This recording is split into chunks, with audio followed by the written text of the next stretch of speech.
안녕하세요. 저는 일산에서 요양원 주간보호 방문요양센터를 운영하고 있는 박영호 센터장이라고 합니다. 온종일 돌봄이 필요한 치매 어르신이 있는 가정에서는 전문 간병인을 쓰려면 한 달에 무려 400만 원 이상이라는 큰 비용이 들어갑니다. 이로 인해 많은 가족들이 심각한 경제적 압박과 부담 속에 고민을 하면서 어떻게 돌봐야 할까? 요양시설에 맡겨야 하나? 아니면 집에서 직접 모셔야 하나? 이런 현실적인 선택의 기로에 놓이게 되는데요. 어떤 보호자님은 아버지가 치매 진단을 받으신 뒤 낮에는 직장에서 일하고 밤에는 간병을 전담하다 보니 결국 몸이 버티지 못하셨고, 또 다른 분은 거동이 불편한 어머니를 시설에 모시는 게 마음에 걸려 직접 돌봄을 선택하셨지만 체력 소진과 경제적 부담이 한꺼번에 생겼습니다. 이처럼 안타까운 사례는 생각보다 우리 주변 곳곳에서 흔히 접할 수 있는데요. 그렇다면 가족이 직장을 포기하고 직접 간병을 맡는 것이 과연 현명한 선택일까요? 이럴 때 꼭 알아두셔야 할 제도가 바로 가족요양제도입니다. 가족이 요양보호사 자격을 갖추고 직접 가족을 돌보면서 동시에 급여 지원까지 받을 수 있는 제도인데요. 오늘 이 영상에서는 가족요양제도의 핵심 개념과 구체적인 혜택, 그리고 실제로 준비하는 방법까지 한 번에 알려드리겠습니다. 가족요양은 단순히 집에서 가족을 돌보는 게 아닙니다. 가족 중에 요양보호사 자격증을 취득해 직접 돌봄을 제공하고 건강보험공단으로부터 급여까지 지원받는 제도인데요. 여기에 조건은 몇 가지 있습니다. 첫째, 돌봄을 제공하는 가족은 반드시 요양보호사 자격증을 갖고 있어야 합니다. 여기서 가족의 범위도 생각보다 넓습니다. 배우자, 자녀, 며느리, 사위, 형제자매는 물론이고 손자, 손녀와 그 배우자, 배우자의 형제자매 양부모까지도 가능합니다. 둘째, 어르신은 건강보험공단에서 장기요양 등급 판정을 받아야 합니다. 셋째, 돌봄을 제공하는 가족이 다른 직장에서 월 160시간 이상 근무하면 안 됩니다. 단, 내 가족을 돌보는 시간은 여기 근무 시간에 포함되어 있지는 않습니다. 그렇다면 가족요양을 하면 얼마나 받을 수 있을까요? 하루에 60분씩 한 달에 20일 제공하면 약 40만 원 초반, 하루에 90분씩 한 달에 31일까지 제공하면 90만 원 중반 정도를 받을 수 있습니다. 실제로는 각 센터마다 조금씩 차이가 있는데요. 적게는 40만 원 초반에서 많게는 90만 원 중반 정도로 받을 수 있습니다. 여기에 방문 목욕 서비스를 병행하면 월 100만 원 이상도 가능합니다. 특히 요실금이나 피부 질환이 있는 어르신은 주 2회까지도 목욕이 가능하기 때문에 이 부분을 잘 활용하면 수입은 더 늘어납니다. 그런데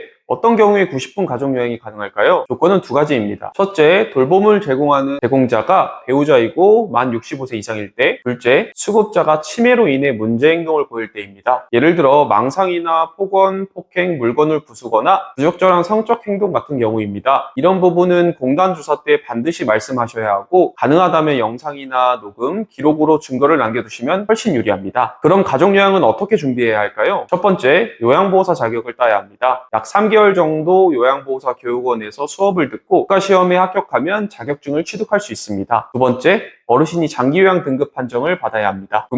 국민건강보험공단에서 신청하면 조사원이 직접 방문해서 신체기능, 인지기능, 일상생활 능력을 평가합니다. 세 번째, 반드시 제가 장기요양기관에 등록을 해야 합니다. 가족요양은 개인이 마음대로 할 수 없고 방문요양센터와 계약을 맺어야만 급여를 받을 수 있습니다. 마지막으로 유의할 점은 동일한 날에는 가족요양과 일반 방문요양을 동시에 받을 수 없습니다. 또 부모님 두 분을 모두 가족요양할 수는 있지만 반드시 시간을 나눠서 해야 합니다. 여기서 가족과 꼭 함께 살지 않아도 가족요양은 가능합니다. 정리하면 가족요양은 가족이 직접 요양보호사가 되어 돌봄을 제공하고 국가로부터 매월 40만 원에서 100만 원 이상 급여를 받을 수 있는 제도입니다. 조건만 잘 갖추면 경제적 부담은 줄이고 집에서 돌봄을 제공해 정서적 안정까지 지킬 수 있는 제도이니 여러분도 꼭 확인해 보시길 추천드립니다. 궁금하신 게 있거나 기타 문의사항은 고정 댓글에 링크 달아 놓았습니다. 감사합니다.